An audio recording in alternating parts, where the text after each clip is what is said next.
If I could pick just one cake to eat for the rest of my life, it would 100% be cheesecake.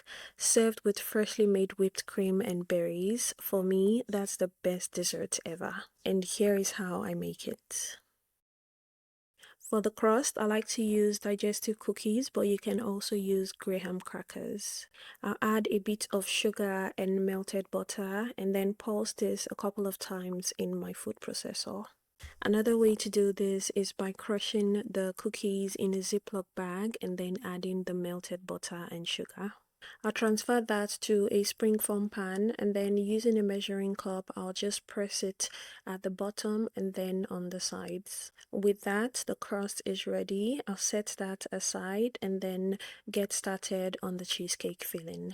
I'm going to start by mixing the eggs, and for the filling, you want to make sure all your ingredients are at room temperature.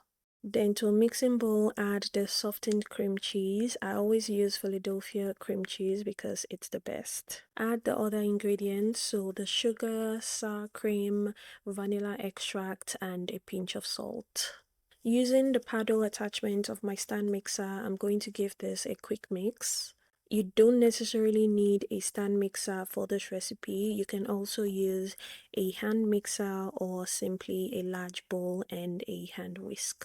I'll mix for about 1 to 2 minutes, then scrape down the bowl midway just so it mixes properly. So when making cheesecake, the main thing to watch out for is over mixing the batter.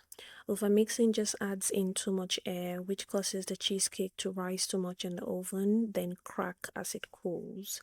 So to avoid that, make sure you mix just until everything is combined. And also make sure you're mixing on low speed. Next, add the eggs. So just eyeball it and add about 1 egg at a time or around a 1/4 cup at a time. Continue mixing on low speed. I usually do around 10 seconds of mixing per egg. After the last egg goes in, I add the heavy cream. Continue mixing just for a couple of seconds until it's well combined.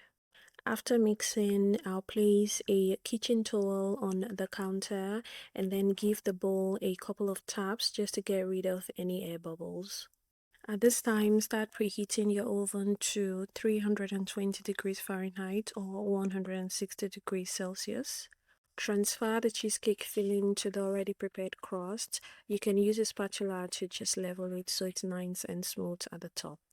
Now it's time to bake, so we're going to move this to the preheated oven. I like to use the middle rack and also the front of the oven, so closer to the oven door rather than all the way in the back, which is usually hotter. And I'll bake for around 60 to 65 minutes. After around 65 minutes, the edges should be set, but the center might look a bit jiggly. If the center looks very wet, just give it a couple more minutes in the oven. When it's done, don't take it out immediately. Just turn off the oven and let it sit there for about 10 minutes with the oven door slightly open. Use a knife to release the edges so it can cool down and deflate gently without tearing. Then let it cool down in a warm place. I like to use the open oven door or the counter right next to the oven. After about 1 hour, cover and let it chill in the fridge for at least 6 hours, preferably overnight. And make sure you don't take it out of the springform pan yet. The wait time is the hardest part, but trust me, it's absolutely worth it.